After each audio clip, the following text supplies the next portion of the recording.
16 writers, 1 champion. This is Right Hook.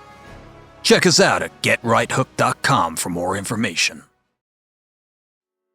Welcome everyone to the weekly prompt draw. Let me explain how everything works. Each writer on entry had the opportunity to submit 3 possible writing prompts for the draw. These prompts are divided across 3 categories: genre, character or setting, object or word.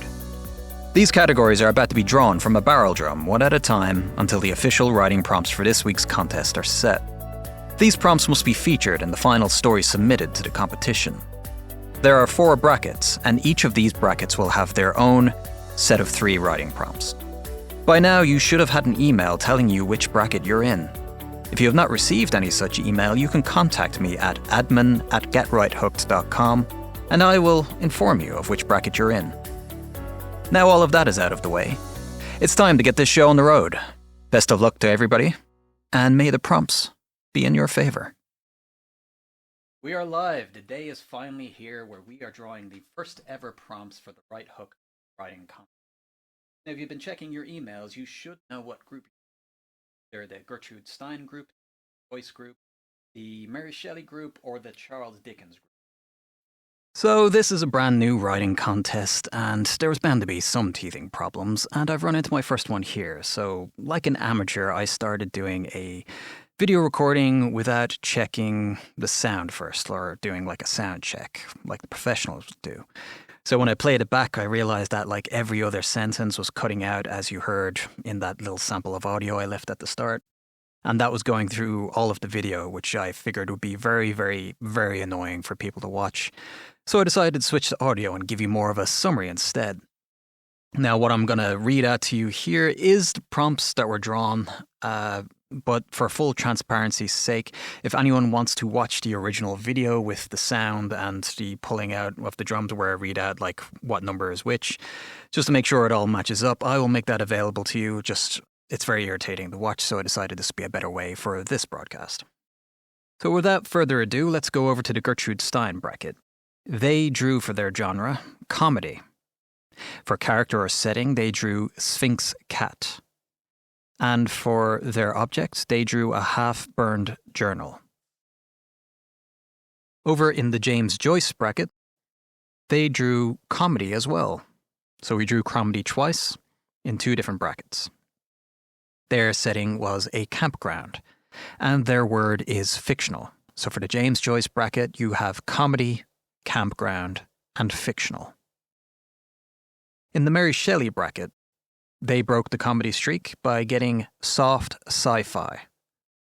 Along with sci-fi, their character is teenage ghost.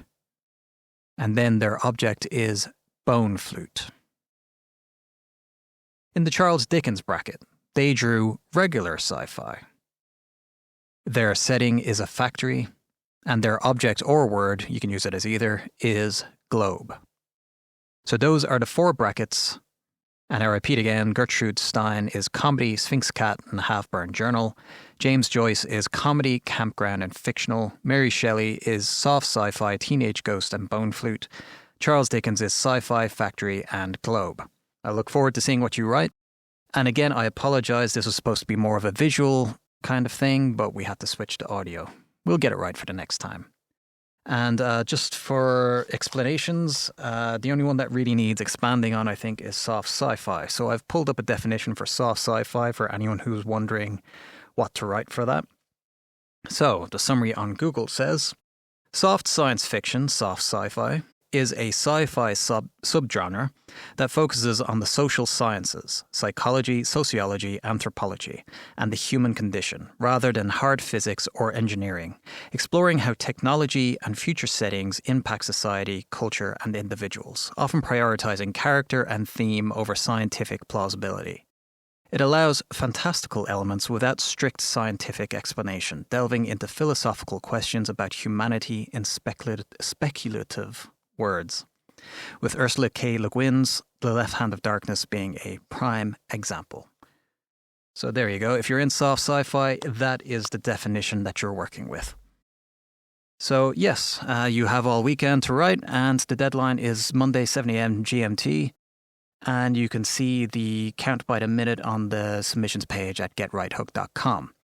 If you would like to know when our next contest is, it's on January 2nd, and that is our Ace of Spades tournament. And that is our inaugural 100 words competition. So if you're interested in signing up for the 100 words competition on January 2nd, you can go over to getrighthook.com and sign up now. Best of luck to our writers this weekend. Look forward to seeing what you write.